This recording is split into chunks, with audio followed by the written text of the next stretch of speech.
নমস্কার বন্ধুরা, আজকে আবার আমি হাজির হয়ে গেছি আপনাদের কাছে কিছু ক্রিকেটের আপডেট নিয়ে।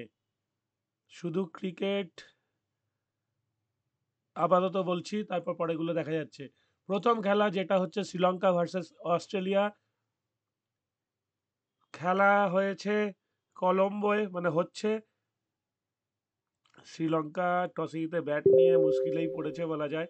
তবে তবে যেটা ঘটনা, আশালঙ্কা যেহেতু ব্যাট করছে, এখানে দাঁড়িয়ে 50 রানের একটা ইনিংস খেলে ফেলেছে এবং ঠিক সানা আছে। আমার ধারণা 174-এর বেশি রান করতে পারবে তার। ও বাবা, ধারণাটা সঙ্গে সঙ্গে চেঞ্জ করতে হলো, কারণ ঠিক সানা আর সাহায্য করলো না। কিন্তু 174 রান যদি করে, অস্ট্রেলিয়ার সামনে দাঁড়ানো যাবে না। দাঁড়ানোর জন্য অন্তত 220 রান করতে হতো। সেটা শ্রীলঙ্কা আবারও দেখালো যে তারা অস্ট্রেলিয়ার সামনে হাঁটু গেড়ে বসে পড়েছে। এই খেলাটায় তেমন কিছু ঘটনা তাহলে আর ঘটবে না, কারণ এখন 150 রান বা 170 রান বা যা এটা লিখেছে সেটাই যদি আমরা ধরে নিই, তাহলে অস্ট্রেলিয়ার খুব বেশি হলে 35 ওভার লাগবে।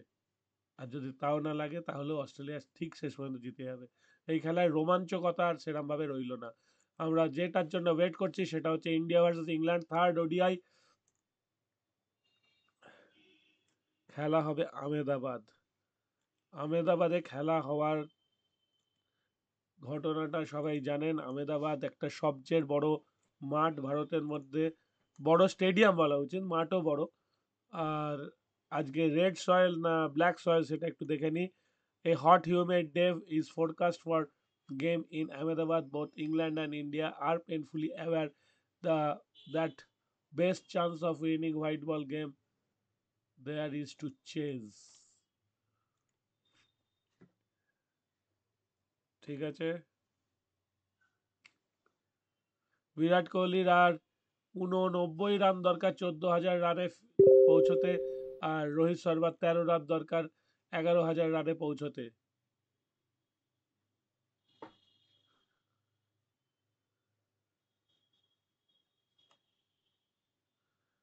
England and India have both won the same number of matches since the end of last World Cup. Just England have also lost as many matches as India have played in that same time. তার মানে দেখুন, ইংল্যান্ডের এর বাইরে আর team করার কিছু নেই, যা টিম এনেছে তার মধ্যে থেকেই ওদের করতে হবে। সুতরাং তারা মোটামুটি বেস্ট টিম এনেছে, আমি এটাই বলতে পারি। তাদের মধ্যে শুধু দুজন প্লেয়ার অ্যাভেলেবেল নয়, আমার ধারণা অনুযায়ী এছাড়া ইংল্যান্ডের এটাই টপ 11। দুজন প্লেয়ার হচ্ছে, একটা হচ্ছে জনি বেয়ারস্টো আর একটা হচ্ছে স্যাম কারান। স্যাম কারেন আর জনি বেয়ারস্টো ছাড়া এই টিমে আর কাকে নেবেন? আর বড়জোর বলতে পারেন যে ওকসকে নেওয়া যেতে পারে, সেটা নিয়ে দিতে পারেন ওকসকে, কিন্তু আর তেমন কিছু চেঞ্জ হবে না।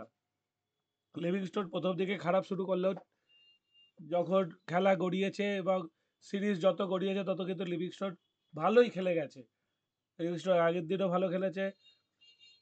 যদি লাস্ট ওভারে আউট না হতো, আরেকটু রান হতো, কিন্তু তাতেও খুব একটা সমস্যা হতো বলে মনে হচ্ছে না। It's a dead rubber, so England might not push to bring back some of the players they rested in the last game, unless they are fit and able. সুতরাং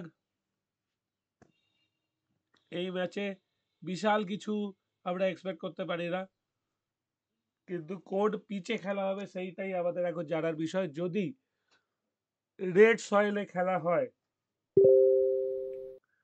তাহলে বল কিন্তু মোটামুটি ব্যাটে আসা শুরু করবে শুরুর দিক থেকে, শেষের দিকে একটু স্লো হয়ে যাবে। আর যদি ব্ল্যাক সয়েলে খেলা হয়, তাহলে বল ঘূর্ণি হয়ে যাবে। সেটা কিন্তু মুশকিল হবে দুটো টিমের পক্ষেই। তো আজকে ডেড রাবারের জন্যে, সেখানে দর্শকদের একটু আনন্দ দেওয়ার জন্য একটু বড় রানের ম্যাচ হবে কিনা সেটাই ভাবার। তবে আমার ধারণা আজকে ইন্ডিয়া প্রথমে ব্যাট করলেও করতে পারে, কারণ এই মাঠে যারাই চেস করবে তারাই জিতবে সাধারণত। এবার যদি টসে ইংল্যান্ড জেতে, তাহলে ইন্ডিয়াকে প্রথমে ব্যাট দেবে। কিন্তু ইন্ডিয়া যদি মোটামুটি রান করে দেয় 280+, তাহলে ইংল্যান্ডের কিন্তু চাপ হয়ে যাবে বিশাল। ইংল্যান্ড হয়তো জিততে পারবে না সেই ম্যাচটাও। আর এখানে কেন বলছে বারবার যে যারা পরে ব্যাট করবে তারা জিতবে, কারণ এটা প্রচুর গরম পড়ে গেছে আহমেদাবাদে এবং ভালো রকম শিশির পড়ে সন্ধ্যের পর থেকে।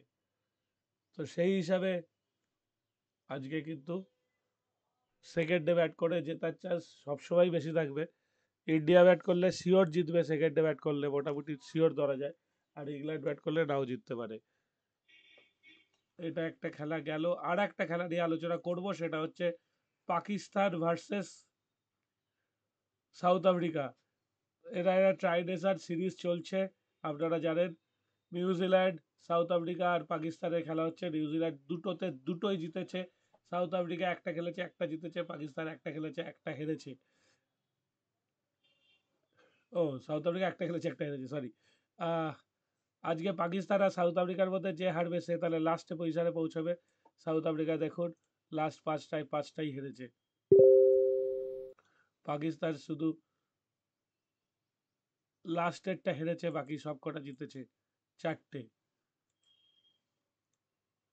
এইবার পাকিস্তানের মাঠে সাউথ আফ্রিকা কতটা কি করবে সেটাই দেখার।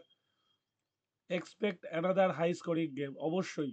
পাকিস্তানে করাচিতে যখন খেলা হচ্ছে তখন কিন্তু প্রচুর রান হওয়ার সম্ভাবনা। যদি সাউথ আফ্রিকা প্রথমে ব্যাট করে তাহলেও 280, 90, 300 হতে পারে। আর পাকিস্তান প্রথমে ব্যাট করলেও তাই হওয়ার সম্ভাবনা আছে যথেষ্ট। সুতরাং আজকে পাকিস্তানের জেতার চান্স অনেক বেশি, এটুকু বলতে পারি। কিন্তু খেলা ক্রিকেট এবং যে কোনো মুহূর্তে খেলা ঘুরতে পারে।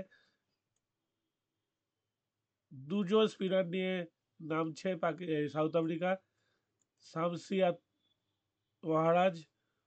ওদিকে পাকিস্তানের টিম দেখি, আবরার, খুশদিল শাহ,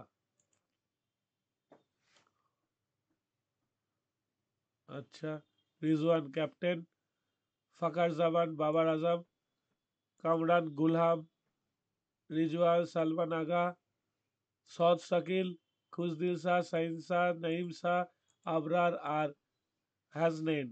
সুতরাং পাকিস্তানের টিম যথেষ্ট শক্তিশালী। অন্যদিকে সাউথ আফ্রিকার টিম খারাপ বলবো না, কিন্তু ভীষণ শক্তিশালী বলা যাচ্ছে না।